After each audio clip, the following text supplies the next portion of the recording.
Devendra sir जुड़ चुके हैं। देवेंद्र चौकसी सर हैं, एमडी डीआर चौकसी के। Devendra sir, hi, good afternoon, thank you so much for joining in sir. Good afternoon.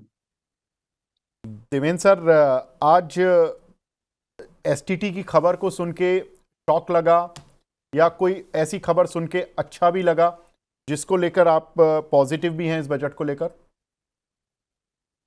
Overall I think the budget is back to basic.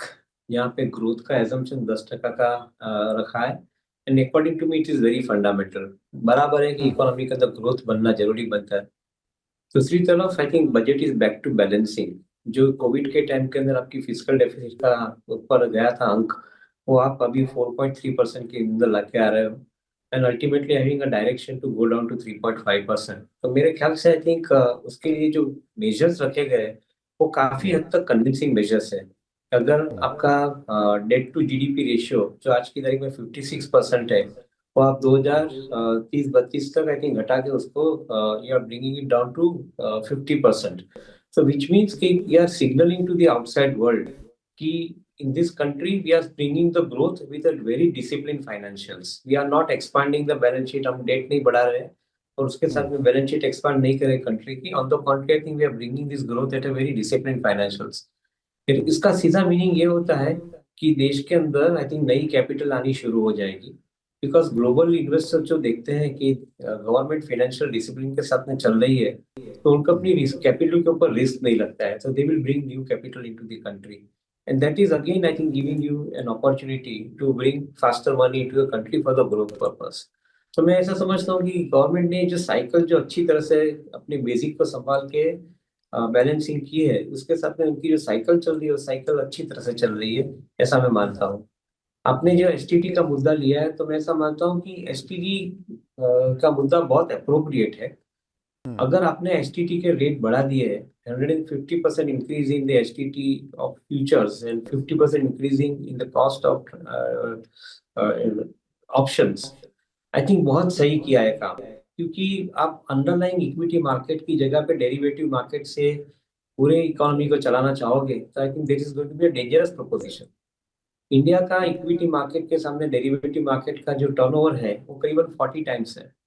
America का वो turnover करीबन 20 टाइम्स के आसपास है। So that means I think we are most expensively traded derivative markets of the world. और जिसके कारण हमारे मार्केट के अंदर एक्सेसिव स्पेकुलेशन के कारण I think the global traders भी मार्केट के अंदर आते हैं and I think ultimately I think they kill the market. So ये बहुत अच्छा लिया है मूव, मैं ऐसा समझता हूँ। उसके सामने जो पॉजिटिव भी दिया है, उसके अंदर जो बाईबैक के ऊपर जो टैक्स था, वो टैक्स को रैशनलाइज करके आपने मिनिमम टैक्स कर दिया है 12.5% के अंदर। Otherwise I think the shareholders of the companies will paying this particular tax. तो मेरे ख्याल से पॉजिटिव भी इसके अंदर काफी है। Eight the same time I think जो एलोकेशन ऑफ मनी हुए हैं इनटू डिफरेंट डिफरेंट सेक्टर्स, एक चीज मैंने बहुत अच्छी तरह से ऑब्जर्व की, in every sector wherever they have allocated money, they are taking 360 degree view. एक बाजू गवर्नमेंट इंफ्रास्ट्रक्चर के अंदर पैसा स्पेंड कर रही है, कंपनी को उसका बेनिफिट मिल रहा है। कंपनी के साथ में आई थिंक इंडिविजुअल के हाथ में फंड्स ट्रांसफर होते हैं, उसको इसका बेनिफिट मिल रहा है। गवर्नमेंट का टैक्स कलेक्शन बढ़ के आता है because of that particular spending. So ये पॉजिटिव गिना जाना चाहिए। मैं नहीं मानता हूँ कि कोई जगह पे उन्होंने कोई नेगेटिव का कोई अवकाश रखा है। On the contrary I believe जहाँ जरूरत थी वहां पे उन्होंने थ्रस्ट दिया है।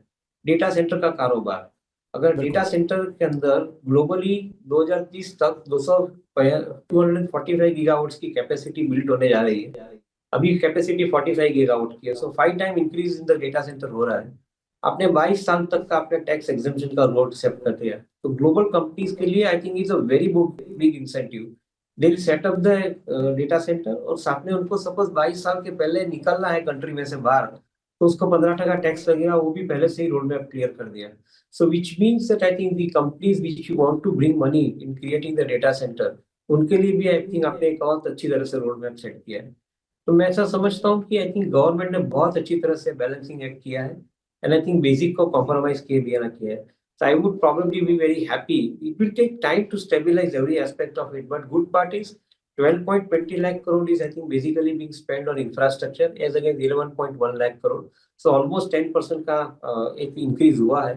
और एट द सेम टाइम मैं मानता हूँ कि अर्बनाइजेशन ऑफ सिटीज के ऊपर एम्फोसिस किया गया है which means that I think the state contribution of 1.4 lakh crore, which they have said, is again based on certain financials of the state. And I think that increasing the contribution is going to bring the urbanization of cities, जिसके माध्यम से आपका GDP growth भी sustainable basis पे आगे बढ़ेगा. So in my viewpoint, I think this budget has to be interpreted very well because उसके intent बहुत अच्छे हैं and I think उसके अंदर detailing भी बहुत अच्छी बाहर आ रही है. So we feel very happy. Maybe I think we'll do the sector analysis and probably talk about the respective companies. But on the face of it, I think the intent as well as I think the implementation aspects of the financials is definitely sounding well in this budget. ठीक है, Devendra sir आप हमारे साथ बने रहिए, पर Suvendu sir आप काफ़ी टाइम लिमिट आपका हो गया, so thank you so much sir, आज आप हमारे साथ जुड़े और बहुत बहुत शुक्रिया शुभेंदु सर. देवेंद्र सर एक सवाल और आपसे लेना चाहूँगा कि जिस तरह से आपने बोला कि इंटेंट तो है गवर्नमेंट का और यू आर द मतलब first person among all the panelist अभी तक जिन्होंने कि एसटीटी को जायज़ बताया कि बढ़ने के लिए. सर बिल्कुल ठीक है, लेकिन क्या टाइमिंग भी जायज़ थी आज? मेरे ख्याल से गवर्नमेंट का काम डायरेक्शन देना है इकोनॉमी के अंदर. मैं इतने सालों से एसटीटी का स्टडी कर रहा हूँ. मैं जरूर मांगूंगा कि इक्विटी के ऊपर आप एसटीटी निकाल दो, डेरिवेटिव के ऊपर ज्यादा डाला तो इक्विटी के ऊपर निकाल दो. बट अगर आपने नहीं निकाला है it's okay, but at the same time excessive speculation control करके लॉन्ग टर्म इक्विटी कंट्री के अंदर लाना, that is the role of the government. And I believe that I think this role is very well played by way of I think suggesting this measure of increasing the STT. There is nothing wrong with I think this particular subject कि आप excessive liquidity create करके कुछ grow नहीं कर पा रहे हो. On the contrary, excessive liquidity is resulting into systematically high amount of algorithm tradings. And because of this algorithm tradings, I think the market is basically ruining the entire equity cult. तो आपको ये चीज का measures आपको दिखाना जरूरी बनता था global traders के लिए भी. मैं ऐसा समझता हूँ कि अगर आप एसटीटी ज्यादा बढ़ाओगे, ऐसा एक अनाउंसमेंट भी कर दो, तो शायद मेरे ख्याल से आई थिंक जो एक्सेसिव ट्रेडर्स है ये मार्केट के अंदर आना अटक जाएंगे and that will give the balance act I think to the underlying equity. So that is a very very positive way of looking at the entire subject in my view point. Sir very good afternoon this side. आपने कहा sir equity के ऊपर STT कम करना चाहिए था, आपने futures segment में F&O segment में बढ़ा दिया, वो नहीं हुआ. उसके साथ साथ सर क्या सरकार या फिर वित्त मंत्री इस बजट के थ्रू ये इंडिकेट कर रही हैं कि bond as an asset class इसके ऊपर भी ज़्यादा फोकस होना चाहिए, क्योंकि वहाँ पे अगर निवेश आ रहा है, क्योंकि वित्त मंत्री ने अपने बजट भाषण में भी ये कहा कि अगर पैसा इंडिया में आ रहा है तो वो सही एसेट क्लास में या फिर सही दिशा में जाना चाहिए. तो क्या ये इंडिकेट करने की कोशिश है कि bonds as a asset class, चाहे वो कॉर्पोरेट बॉन्ड्स हो या फिर म्यूनिसिपल बॉन्ड्स हो, जो जो अनाउंसमेंट्स हुए हैं इस बजट में, इससे यही इंडिकेट किया जा रहा है कि बॉन्ड्स में इन्वेस्टमेंट बढ़ना चाहिए या फिर वहाँ पर भी टारगेटिंग होनी चाहिए अब विदेशी निवेशकों की ओर से? Absolutely, I think you are spot on with your question. In fact, I think विदेशी निवेशक को आपको बॉन्ड के अंदर इन्वेस्ट करने के लिए अट्रैक्ट करना है तो सबसे पहले आपको फिस्कल रोड मैप दिखाना जरूरी बनता है. जो मैंने अभी बात की उसके अंदर फाइनेंस मिनिस्टर ने दिखा दिया है ये road map. In fact they are talking about bringing it down to 3.5% from 4.3% this year. Ultimately they will be gradually bringing it down to 3.5%. अगर आप फिस्कल डिसिप्लिन के साथ में इकोनॉमी को बढ़ा रहे हो, so that means that the bond investor is basically feeling more comfortable bringing that money. Bond investor is always threatened कि अगर आपका fiscal deficit बढ़ जाता है तो उसके साथ में interest rate का भी cost बढ़ जाता है, तो उसका इफेक्ट उसको नेगेटिव मिलता है. उसकी जगह पे आप steady regime दिखा रहे हो, तो that means he will be more confident of bringing money because even the currency will stabilize. का जो indirect impact ये है कि currency will get stabilized and that is what is more important. So in my viewpoint, I think though there is no direct spell out on bringing the bond investor into the economy, the way of measures, the way in which the measures have been suggested, it suggests that I think the government intends to bring those kind of investors into the economy. एक चीज के ऊपर शायद थोड़ा detail भी देखना पड़ेगा. I think finance minister mention in the budget speech, उन्होंने बताया है कि I think they want to strengthen the BFSI sector और पर्टिकुलरली बैंक का आई थिंक हिंट दिया गया है कि शायद कंसोलिडेशन का बैंक का उसका एक हिंट मिला है उसके अंदर से. अगर कुछ डिटेल उसमें से बाहर आते हैं आया बजट के बाद I think if they bring in the policy measures to that, I would be very keen to look at that aspect. If they do that, then some of the public sector banks itself, I think, could be creating a large amount of opportunity for some of the long-term investors coming from overseas market. Because उनके पास government का bond portfolio बहुत systematically build किया हुआ है, and I think they may be probably looking at this particular opportunity to invest directly in those banks because they already have the exposure into the bond portfolio. So ठीक है. maybe I'm linking these two aspects, but I think this could be possibly a good outcome if we get some of the details out of it. मैं in fact sir PSU बैंकों पे ही आपसे ना अगला सवाल लेने भी वाला था. आपने बहुत राइटली मेरे अगले सवाल को प्रीएम्प्ट किया है. चूंकि आपने कहा फिजिकल कंसोलिडेशन पर तो हमने मोर्चा मार लिया, हमने मेंटेन किया 4.4% अगले साल के लिए. एज एक्सपेक्टेड 4.3% पर फिजिकल डेफिसिट को मेंटेन करने की बात वित्त मंत्री जी की ओर से की गई है. लेकिन सर एक सवाल जो कि हम हर एक्सपर्ट से पूछ रहे हैं सर, 17.25 लाख करोड़ के आसपास का आपका जो कैपेक्स होगा ना सर, जो नेट बोरिंग होगी आपकी, माफ़ कीजिए, उसने सर लोगों के आईब्रोज रेस कर दिए. ये रिकॉर्ड लेवल पे होगा सर. 17,20,000 करोड़ रुपए की अगर बोरिंग सरकार की ओर से की जाएगी. अब हमारे बॉन्ड मार्केट साथ शट है, लेकिन सर कल अगर खुलेंगे तो बॉन्ड यील्ड स्पाइक अप करेंगे और उसका जो रिफ्लेक्शन है वो पीएसयू बैंकों में साफ तौर पे दिख रहा है. अब इसके दोनों एस्पेक्ट हैं सर. जैसा आप कह रहे हैं ना, ये अगर बॉन्ड यील्ड स्पाइक अप करेंगे तो बॉन्ड्स के प्राइजेस नीचे आएंगे तो वो अट्रैक्टिव हो जाएंगे, ठीक है. लेकिन पीएसयू बैंक सर, जिनके पास सरकारी बैंकों का बड़ा पोर्टफोलियो है, अब उनके लिए तो दिक्कत की बात है. बॉन्ड यील्ड स्पाइक करना मतलब बॉन्ड के प्राइजेस नीचे आना, और इनके जब नंबर्स आएंगे दिखेंगे उसमें इनके जो M2M लॉसेस हैं इन बॉन्ड पोर्टफोलियो के ऊपर, ये साफ तौर पे रिफ्लेक्ट करेंगे. तो ये भी एक पॉजिटिव माना जाए सर, ये जो पीएसयू बैंकों में करेक्शन हुआ है हाल के बड़े रनअप के बाद. मैं एक्चुअली इतना डायरेक्टली ये चीज को एट्रीब्यूट नहीं करना चाहूंगा, क्योंकि आई थिंक बॉन्ड यील्ड का जो फ्लक्चुएट होना संभवित है, उसका मैं ना नहीं बोल रहा हूँ. बट लॉन्ग टर्म इम्पैक्ट जो मैंने समझा है, वो long term impact I think absolutely I think is a doable long term impact. तो I think over a period of time after the budget जब भी रिएक्शन शांत हो जाते हैं, तभी I think the investment activity starts happening. तो मेरा ऐसा मानना है कि I think that is the time when probably I think this particular point will be justified. In my viewpoint, I think the current environment is not suggesting fiscal indiscipline. On the contrary, current environment is suggesting, as I explained, I think a significantly large amount of fiscal discipline. तो शायद banking क्षेत्र का जो consolidation का जो move है, उसके ऊपर आप जल्दी से कुछ अच्छी खबर सुन पाओगे, ऐसा मेरा मानना है.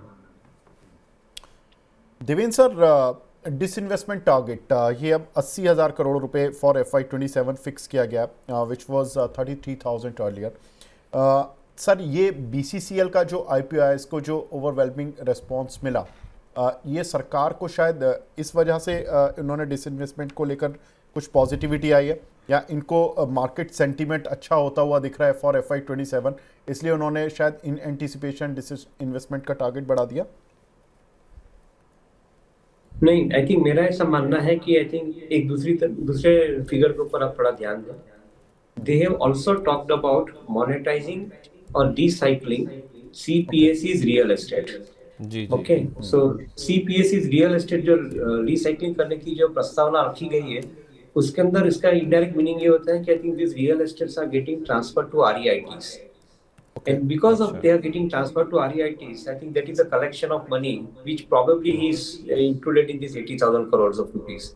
So मैं नहीं मानता हूँ कि I think government is in hurry to sell any of their businesses at a valuation which is currently available. They are on the contrary, I think, systematically building the pipeline for creating further valuation through this REIT mechanism. ऐसा मेरा मानना है. So let's see. I think थोड़ा detail देखेंगे तो शायद उसके अंदर से एक ग्रिप मिल जाएगा, और maybe some explanations coming up from the tax officials and the finance minister in the press con. उसके अंदर से शायद ये इसका आंसर मिल सकता है. देवेंद्र सर, ये डिफेंस सेक्टर को लेकर जो इस बार एलोकेशन की बात की गई है, अब मैंने आपको पीएसयू बैंक्स हाईलाइट किए थे. ये इंडेक्स अगर वीक है ना, तो कैपिटल मार्केट को छोड़ दीजिए, बाजार वाला तबका जो एसटीटी वाली रिएक्शन है वो सारे स्टॉक्स में दिख रहा है. एक और तबका पीएसयू बैंकों के अलावा अगर आप देखेंगे तो डिफेंस वाला है, जो कि ज़्यादा कमज़ोर आपको नजर आएगा. 4% से ज़्यादा ये इंडेक्स भी आपको नीचे नजर आएगा. अब सर इसमें ऐसा क्या हुआ, क्योंकि पिछले बजट से इस बजट तक कंपेयर करें तो 68% तक ओवरऑल आप देखेंगे ना, ऑन एन एवरेज स्टॉक्स चले हैं सारे डिफेंस वाले. तो रनअप हो गया था, इस वजह से ये एक प्रॉफिट बुकिंग है, या आपको लगता है कि बजट में कुछ ऐसा नेगेटिव है जिस वजह से हम इतना बड़ा नीजक रिएक्शन देख रहे हैं? बजट में कुछ नेगेटिव नहीं है. Frankly speaking, on the contrary, I think they have consistently maintained that they want to spend more money on defence, and which is getting reflected even in this budgetary numbers. Budget में negative नहीं है. I think जो important point जो market समझ रहा है, और I think investor को भी समझना जरूरी बनता है, डिफेंस के अंदर आपका बजट के बावजूद आपको एग्जीक्यूट करना है, और it is an execution risk. आप जितने स्पीड से एग्जीक्यूट कर पाते हो, comparatively at this point of time, I think is not suggesting कि valuation आपके टिकने चाहिए. Most of the defense stocks are quoting between 60 to 80 times price earning ratios, whereas इनका growth है 15% के आसपास. अगर आप 15 से 20% का ही ग्रोथ कर पाते हो और उसके अंदर कोई गलत ग्रोथ भी नहीं है क्योंकि आपका इकोनॉमी 10% से बढ़ रहा है, आपकी टैक्स रेवेन्यू भी वही हिसाब से 10% से बढ़ रही है. तो अगर आप 10% की जगह पे 15% पे या 20% पे डिफेंस का कारोबार ग्रो कर रहे हो, I think it's a very good way of I think showing the growth. But share market के अंदर इन्वेस्टर ने उसको 60 टाइम्स प्राइस अर्निंग रेशियो दे दिया. That means they are budgeting कि करीबन growth will be 20-25 times 20-25%. I don't think that I think it's a realistic estimate of 20-25% growth assumption, even if I take 2 years into account. So that is where probably the market is realizing it and correcting it.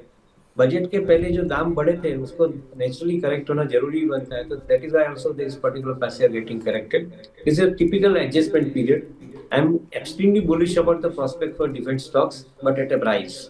Current price के अंदर जो defence stocks trade कर रहे हैं they are expensive and they probably I think create a risk in the portfolio. Some good amount of time they may underperform the market if these expensive valuations are not correct. Sir last question to you. आज जिस तरह से हमने देखा कि कुछ carnage हमें stock broking वाले शेयर्स में भी देखने के लिए मिल रहा है, एक्सचेंजेस वाले में भी मिल रहा है. दोनों के अलग अलग कारण हैं. फॉर एग्जांपल एक एसटीटी से परेशान है, दूसरा सोने चांदी की कीमतों के गिरने से परेशान है. अगर कहीं पर अपॉर्चुनिटी देखनी हो तो आप इन दोनों में से कहाँ देखेंगे? PMS के अंदर NRIs are allowed to invest. Exactly. At the same time direct equity के अंदर ओवरऑल एक्सपोजर कॉर्पोरेट के लिए बढ़ा के 25% किया गया है और इंडिविजुअल्स के लिए बढ़ा के 10% किया गया है. So in my viewpoint, I think it's a very positive point, but somehow or other I think it is overhanged by the complete STT story. मैं नहीं मानता हूँ कि I think STT story negative है. On the contrary, I think a restricted speculation is a very good sign for the overall capital growth formation in the economy as well as to the capital market. मैं ऐसा समझता हूँ कि I think if the PMS kind of vehicles are attracting a large part of money from the global investors and in particular, I would think that I think the intermediaries जिनके दाम अभी कम हुए हैं उनका बिजनेस मॉडल शायद वो तरफ aligned हुआ है. तो I think they will be making more money. Those companies which are distributing PMS products, I think they should be happy about it. Those companies which are running the PMS product, they should be happy about it. Those companies which are running the discount brokerage practice through the use of a future and option, they are certainly unhappy about it. So ये rationalization है. I think this is the reality as far as I think the objective is concerned. बिल्कुल ठीक है. Devendra sir, I know time limit है and whatever the time limit was given to us वो पूरी हो चुकी है. Thank you so much for joining in on the important day sir. Thank you so much for your time. Thank you so much.